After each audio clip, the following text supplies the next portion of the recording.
Hello student, good morning to all of you and very welcome to the organic class।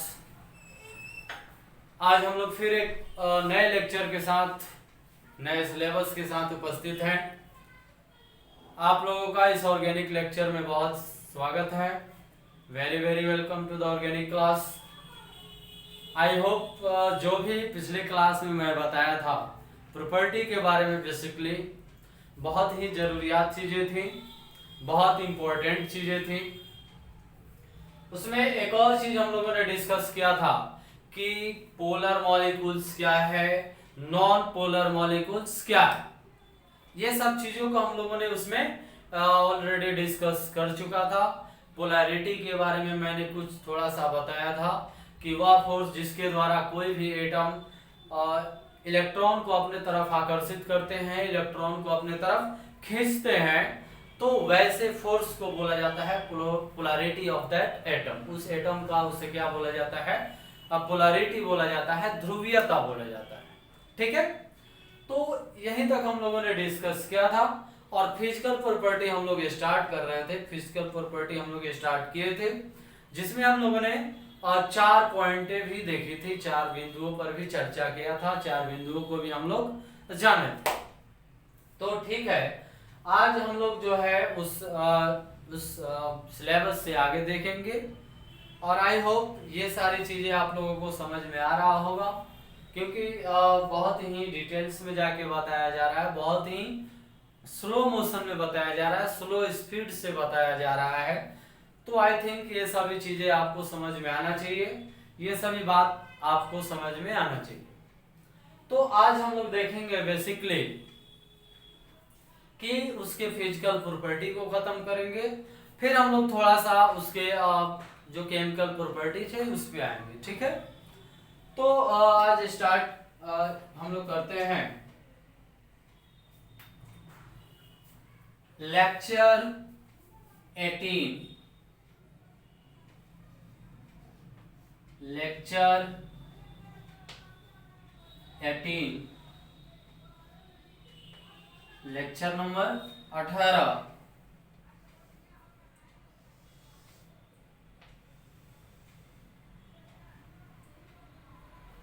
Lecture 18, lecture number 18, 12th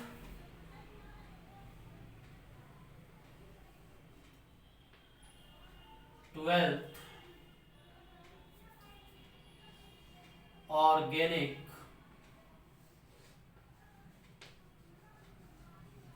chemistry.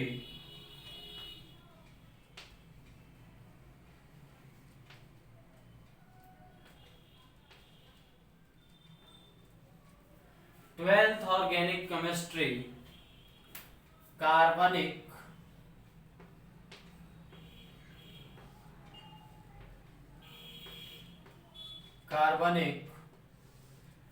रसायन।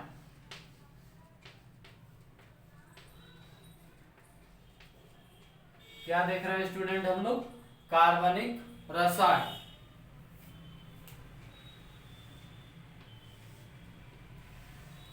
ठीक है, तो कार्बनिक रसायन 12th का आज हम लोग फिर स्टार्ट करेंगे हेलो एल्केन हेलो एरीन्स के अंदर। ठीक है, तो पिछले क्लास में हमने देखा था कि चार पॉइंटें हम लोगों ने फिजिकल प्रॉपर्टी के बारे में देखी थी। उसमें पहला पॉइंट ये था कि जो भी हमारे पास अल्काइल हैलाइड होते हैं, जो भी हमारे पास अल्काइल हैलाइड थे वो रंगहीन होते हैं, उनका कोई स्पेशल कलर नहीं होता है। लेकिन एक्सेप्शन में जो है हमारे पास ब्रोमाइड है, आयोडाइड है। अगर इन दो हैलोजेंस एटम को हम अगर प्रकाश के अंदर रखते हैं, लाइट में रखते हैं, तो ये दोनों के दोनों क्या होते हैं, कलर उत्पन्न करते हैं, कलर जनरेट करते हैं। तो ये पहला पॉइंट था अपने पास। पॉइंट सेकंड जो था, तो जो भी हमारे पास अल्काइल हैलाइड होता है इनके पास एक स्पेशल स्वीट फ्लेवर होता है, एक मीठा गंध होता है। ये अपने पास था पॉइंट नंबर सेकंड।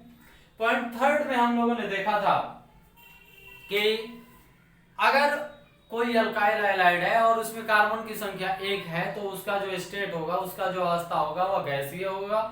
अगर उसमें कार्बन एटम की संख्या 2 हो जाए तो वह उसमें द्रव्य होगा, लिक्विड फॉर्म में होगा। अगर कार्बन की संख्या 3 हो जाए या मोर देन 3 हो जाए, 3 से अधिक हो जाए, तो उसका जो स्टेट होगा, उसका जो अवस्था होगा वह ठोस अवस्था में होगा, सॉलिड स्टेट में होगा। यहाँ तक हम लोगों ने देखा था। फिर पॉइंट 4 में हम लोगों ने स्टार्ट किया था, पॉइंट 4 में हम लोग देखे थे melting point and boiling point के बारे में, जिसमें पहला जो देखे थे हम लोग जो अल्काइल हैलाइड था उसका जो बॉइलिंग पॉइंट था वो अल्केन से ज्यादा था ड्यू टू द पोलैरिटी के कारण, पोलर मॉलिक्यूल्स के कारण। यहाँ तक हम लोग देखे थे। तो मैं थोड़ा सा फ्लैशबैक में जाके सभी लेक्चर में इसलिए बता दे रहा हूँ कि जो भी पीछे वाला हम लोग पढ़े हैं, जो भी पीछे वाला लेक्चर में हम लोग देखे हैं, वह हमारे पास जो है वह फ्रेश हो जाए, वह तरोताजा हो जाए। फिर हम लोग अगर आगे देखते हैं तो हमें वह चीज ज्यादा समझ में आएगा, वह चीज ज्यादा हमारे दिमाग में आएगा। ठीक है, तो अब हम लोग देखते हैं पॉइंट 4 में ही हम लोग देखे थे, ए में था हमारे पास पोलर और नॉन पोलर। पॉइंट 4 में ही अगर हम लोग बी के अंदर आते हैं, बी में देखते हैं, ठीक है, तो बी में, पॉइंट बी में जैसे जैसे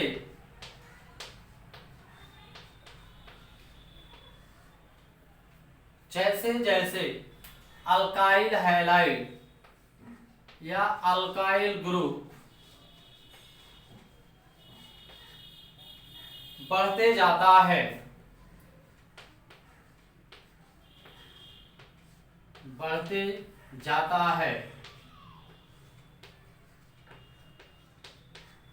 तो उन यौगिकों का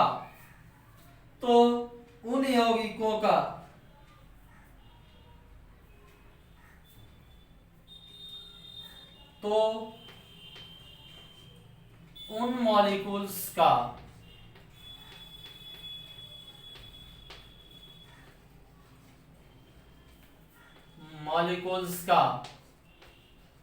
बीपी कहने का क्या मतलब है, बॉइलिंग पॉइंट भी बढ़ते जाता है, भी बढ़ते जाता है। ठीक है, यहां तक आ रहा है सभी को। तो जैसे जैसे यहाँ अल्काइल ग्रुप नहीं लिखा जाए, अल्काइल रेडिकल हम लोग लिख लेते हैं, ज्यादा कंफर्म होगा, अल्काइल रेडिकल यानी अल्काइल मूलक। तो जैसे जैसे अगर हैलोजन एटम सेम रहा, तो हैलोजन एटम जो है अगर वह समान रहा और अल्काइल ग्रुप जो है वह बढ़ता गया, अल्काइल रेडिकल जो है वह अगर बढ़ता गया, तो उसका बॉइलिंग पॉइंट भी जो है सो वह बढ़ते जाता है। जैसे हम लोग इसको देखते हैं, मान लीजिए सपोज दैट हमारे पास है CH3 CH2 CH2 CH2 और इसके साथ जुड़ा हुआ है Cl। क्या जुड़ा हुआ है? Cl। यह जो है इसका नाम है नॉर्मल ब्यूटाइल क्लोराइड। क्या नाम है स्टूडेंट? Normal butyl chloride. फिर हम लोग देखते हैं CH3 CH2 और यहां Cl। फिर हम लोग देखते हैं नेक्स्ट CH3 CH2 और यहां है Cl। तो थोड़ा सा ध्यान हम लोग देते हैं कि जैसे जैसे हम लोग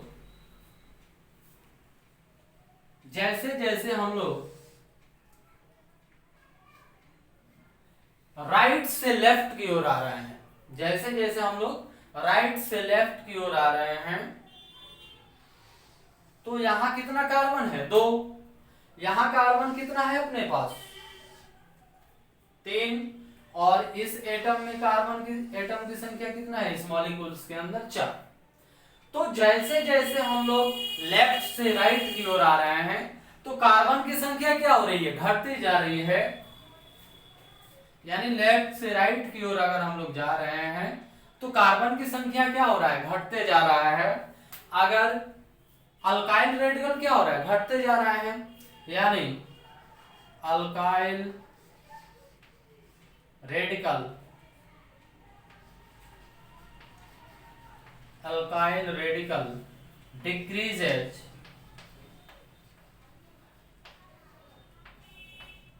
अल्काइल रेडिकल क्या हो रहा है, डिक्रीज हो रहा है।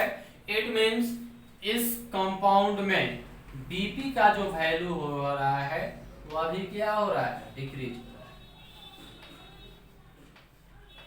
ठीक है।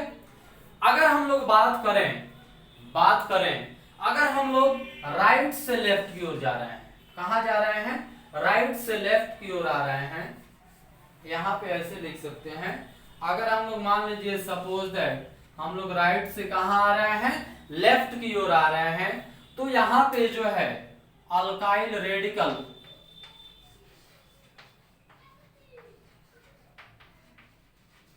क्या हो रहा है, बढ़ रहा है। अल्काइल रेडिकल बढ़ रहा है तो बीपी भी इसका क्या होगा, बढ़ेगा। बीपी क्या होगा, बढ़ेगा। ये जो एरो मैं दे रहा हूं, एरो का जो साइन बता रहा हूं, ये अगर नीचे की ओर है तो इट मींस डिक्रीज हो रहा है, अगर यह एरो ऊपर की ओर है इट मींस जो है वो बीपी जो है वो क्या हो रहा है, इंक्रीज हो रहा है। तो अगर हम लोग लेफ्ट से राइट की ओर आ रहे हैं तो अल्काइल रेडिकल क्या हो रहा है, डिक्रीज हो रहा है। यहाँ पे अल्काइल ग्रुप में कितने कार्बन, 4, यहाँ 3, यहाँ 2। अगर हम लोग उल्टा में राइट से लेफ्ट की ओर जा रहे हैं तो यहाँ 2, यहाँ 3 और यहाँ 4, तो उस केस में जो है बीपी इंक्रीज हो रहा है। लेकिन जस्ट अपोजिट इस केस में जो है बीपी हुआ हो रहा है वह डिक्रीज हो रहा है, इस केस में इंक्रीज हो रहा है। तो मेरे कहने का मतलब यह है कि जैसे अल्काइल रेडिकल बढ़ते जाता है उन मॉलिक्यूल्स का बीपी भी क्या होता है, बढ़ते जाता है। अगर ब्रांचिंग नहीं होता, अगर ब्रांचिंग है तो उसके लिए अपने पास दूसरा कंसेप्ट है, उसके लिए अपने पास दूसरा तरीका है। तो बी में इसको लिख लिया जाए, इसको राइट डाउन कर लिया जाए। ठीक है, आगे बढ़ते हैं हम लोग। चलिए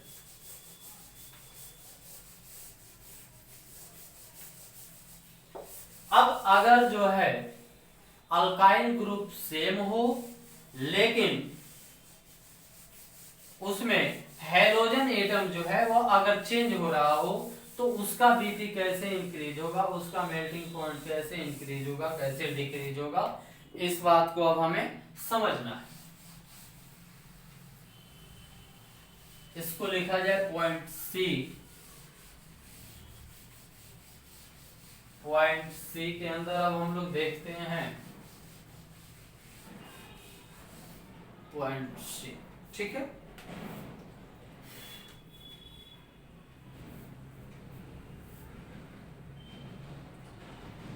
पॉइंट सी, इफ यदि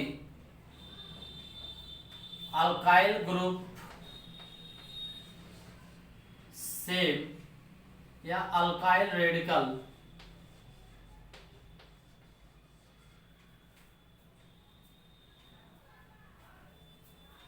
या ऐसे इसको हम लोग लिख सकते हैं, if alkyl halide possess, if alkyl halide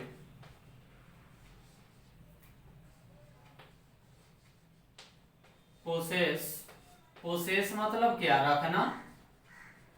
ठीक है, possess same alkyl radical, same alkyl radical but different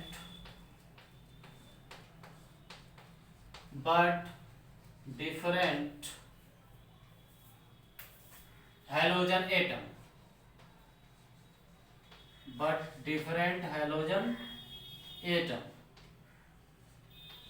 ठीक है, यदि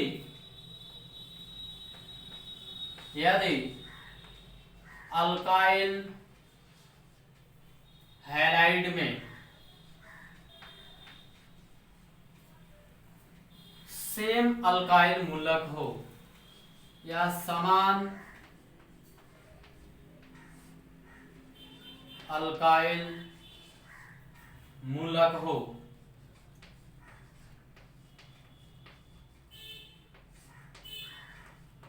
तथा लेकिन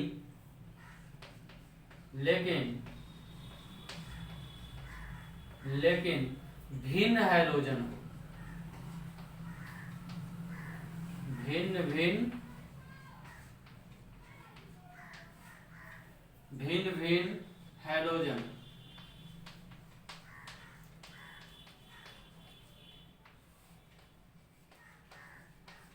ठीक है। अब थोड़ा सा हम लोग देखते हैं कि अगर मान लीजिए अल्काइल हैलाइड के अंदर, अल्काइल हैलाइड के अंदर अगर जो उसमें अल्काइल रेडिकल है वह समान हो, लेकिन जो भी हैलोजन एटम जुड़े हुए हैं वह अगर डिफरेंट हो, अगर भिन्न भिन्न हो, तो उसके बीपी पे क्या असर पड़ेगा, इस चीज को हम लोग देखते हैं। ठीक है। तो मान लीजिए, तो इस केस में जो है सबसे ज्यादा होता है Ri यानी अल्काइल आयोडाइड का, फिर होता है RBr अल्काइल ब्रोमाइड का। ठीक है। फिर इसके बाद आ जाता है RCl का। किसका आ जाता है? RCl का।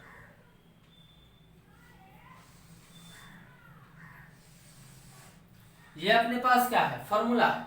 अब मान लीजिए सपोज दैट R बराबर ले लिया जाए CH3। क्या ले लिया जाए? CH3।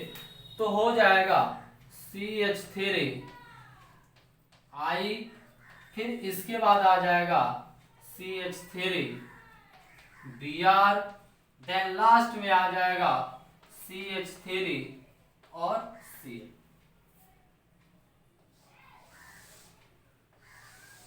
ध्यान दीजिए। तो इस केस में देखा जाए सभी में एक एक कार्बन परमाणु है क्या, यानी एक एक अल्काइल ग्रुप है, लेकिन हैलोजन एटम सभी में क्या है? डिफरेंट है। तो सबसे ज्यादा इस केस में किसका होगा? आयोडीन का बीपी होगा, फिर होगा ब्रोमीन का बीपी, और देन लास्ट में होगा क्लोरीन का बीपी। आ रहा है थोड़ा सा बात समझ में? सबसे ज्यादा होगा मिथाइल आयोडाइड, देन आ जाएगा आपके पास मिथाइल ब्रोमाइड, और लास्ट में आ जाएगा मिथाइल क्लोराइड। तो अगर आपके पास अल्काइल रेडिकल समान हो लेकिन हैलोजन एटम जो है वे डिफरेंट हो, तो उसके लिए आपको ये फंडा अपनाना है, ये इसका प्रॉपर्टी है। ठीक है। चलते हैं, थोड़ा सा आगे बढ़ते हैं। अब सी हो गया। डी पॉइंट पे देखते हैं हम लोग। डी के अंदर आते हैं।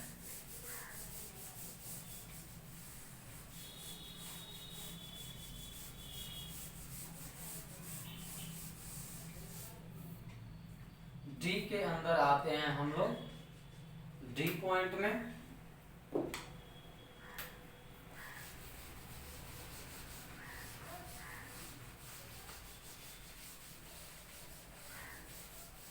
ठीक है। चलिए, अब मान लीजिए डी में अगर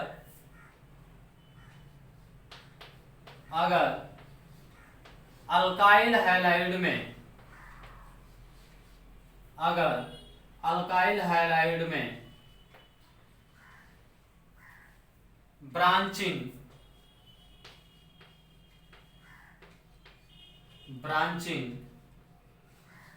यानी शाखाएं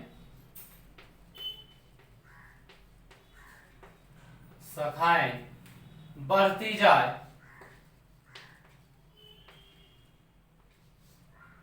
बढ़ती है, तो उसका बीपी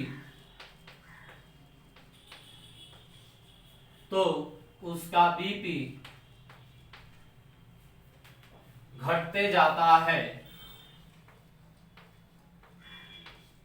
तो उसका बीपी घटते जाता है, क्योंकि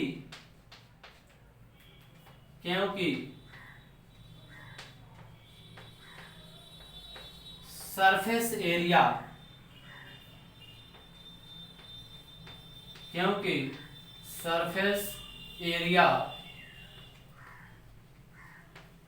भी कम होते जाता है,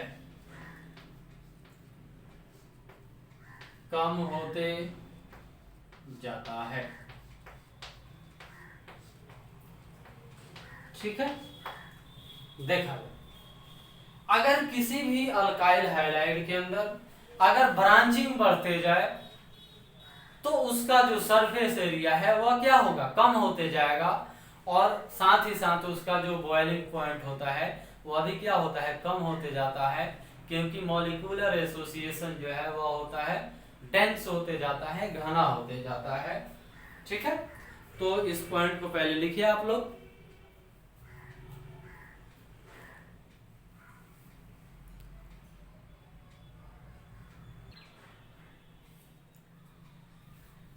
ठीक है, इसको एक एग्जाम्पल के द्वारा हम लोग समझते हैं, एक उदाहरण के द्वारा। मान लीजिए suppose that CH3 CH2 CH2 CH2 और इसके साथ आ गया Cl। ठीक है, फिर इसको ऐसे भी हम लोग लिख सकते हैं CH3 CH CH3 CH CH2 और यहां आ गया Cl। देखिए यहाँ पे एक ब्रांच आ गया है कि नहीं, लेकिन यहाँ पे कोई ब्रांच है क्या, नहीं है, यानी ब्रांचिंग क्या हो रहा है, बढ़ते जा रहा है, जो शाखा है वो क्या हो रहा है, बढ़ते जा रहा है। CH3 CH3 CH3 और यहां हो गया C।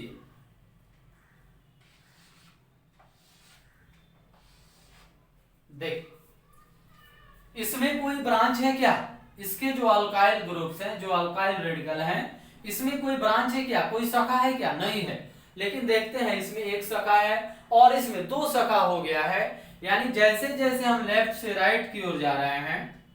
अब देखिए सरफेस एरिया का बात किया जा रहा है, तो सरफेस एरिया मान लीजिए सपोज दैट जितने भी हमारे ऑर्गेनिक कंपाउंड्स हैं ये किस स्टैंडर्ड में रहते हैं, 3 डायमेंशनल में रहते हैं।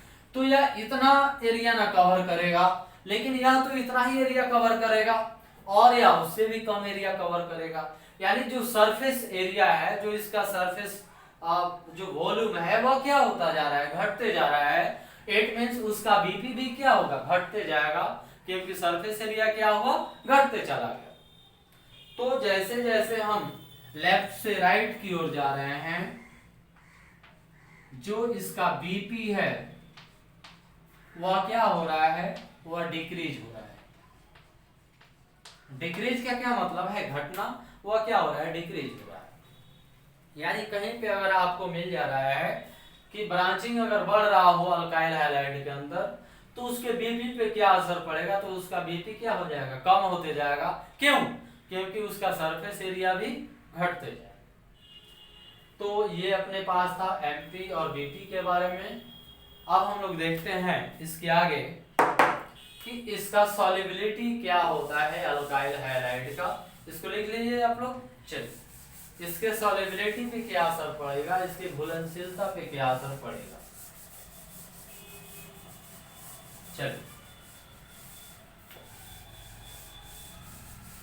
उसको 0.5 दे दिया जाए। कौन सा पॉइंट दे दिया जाए स्टूडेंट, 0.5 जो है या इसके सॉल्युबिलिटी के बारे में बताता है, इसके घुलनशीलता के बारे में बताता है, किसके, अल्काइल हैलाइड के, किसके, अल्काइल हैलाइड के घुलनशीलता के बारे में बताता है। अब जो पांचवा पॉइंट है अपने पास 0.5, वह है इसका सॉल्युबिलिटी। सॉल्युबिलिटी घुलनशीलता,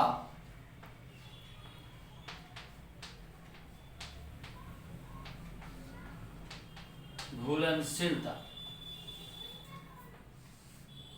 अब देखिए, ठीक है, समझते हैं इसको।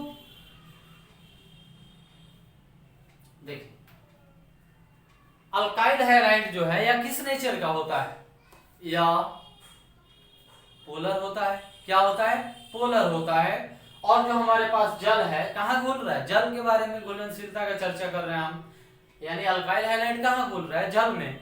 तो जल भी क्या होता है, पोलर नेचर का होता है। तो डायपोल डायपोल अट्रैक्शन के कारण, डायपोल डायपोल आकर्षण के कारण जो पोलर सॉल्यूट है वह पोलर सॉल्वेंट में ज्यादा घुलनशील होता है।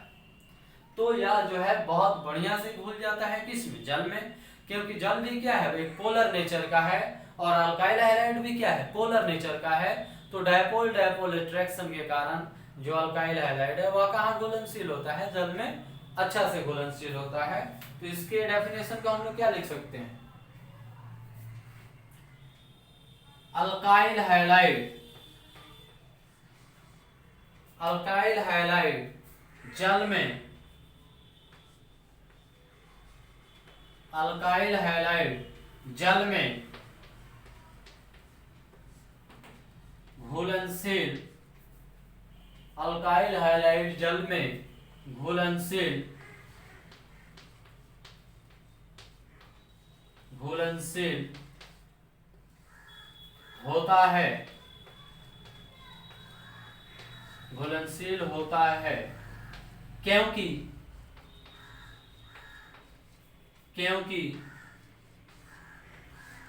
यह पोलर, पोलर प्रकृति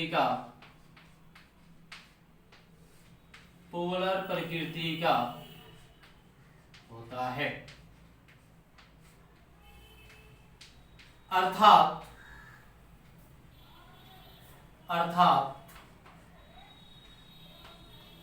डायपोल डायपोल, अर्थात डायपोल डायपोल अट्रैक्शन के कारण, डायपोल डायपोल अट्रैक्शन के कारण, अट्रैक्शन के कारण polar solute, polar solute polar solvent में, पोलर सॉल्वेंट में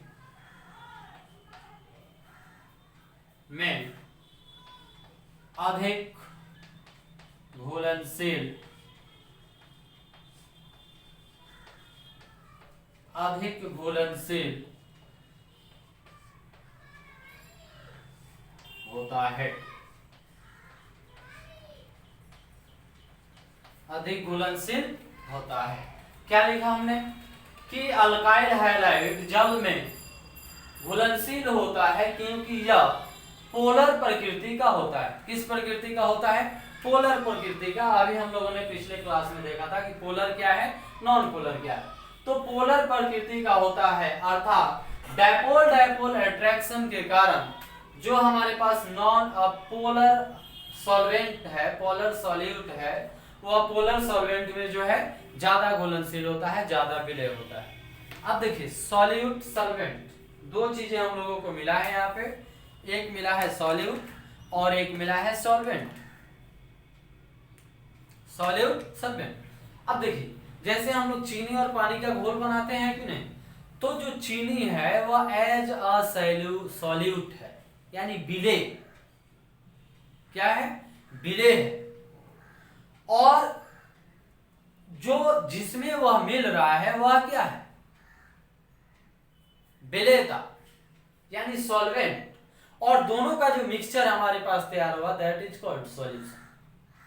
तो जो अल्काइल हैलाइड है या एक सॉल्यूट है, कहाँ घुल रहा है, सॉल्वेंट में यानी जल में, और जो दोनों का एक मिक्सचर बनेगा वह क्या कहलाएगा, सॉल्यूशन।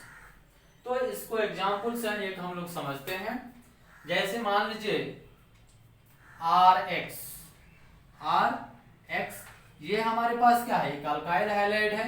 R पे कौन सा चार्ज, पॉजिटिव चार्ज, और X पे कौन सा चार्ज, नेगेटिव चार्ज। आ रहा है ना बात समझ में। अब ये कहाँ घुल रहा है, ये कहाँ घुल रहा है, जल के अंदर। तो जल का जो स्ट्रक्चर बनता है OOH, H हाइड्रोजन पे पॉजिटिव चार्ज, इस हाइड्रोजन पे पॉजिटिव चार्ज और ऑक्सीजन पे दो नेगेटिव चार्ज, नेगेटिव नेगेटिव, ठीक है। तो यह जो है, जो हमारे पास यह अल्काइल हैलाइड है, अल्काइल हैलाइड है, यह कहाँ घुल रहा है? वाटर के अंदर। कहाँ घुल रहा है?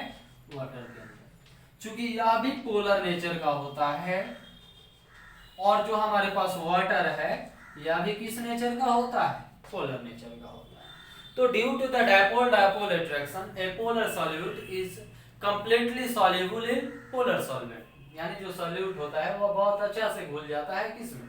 सॉल्वेंट में, अगर दोनों पोलर प्रकृति का है तब। तो ये अपने पास 5 पॉइंट है। सबसे पहले इसका डेफिनेशन लिखा जाए, फिर यह एग्जाम्पल बना के उसको समझ लिया जाए। अब इसका लास्ट पॉइंट हम लोग देखते हैं, इसको लिख लीजिए तुरंत आप लोग।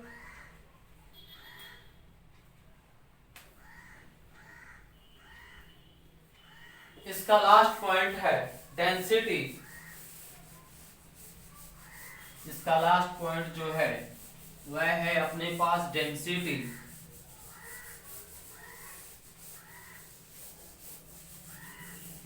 डेंसिटी है घनत्व जिसको बोला जाता है।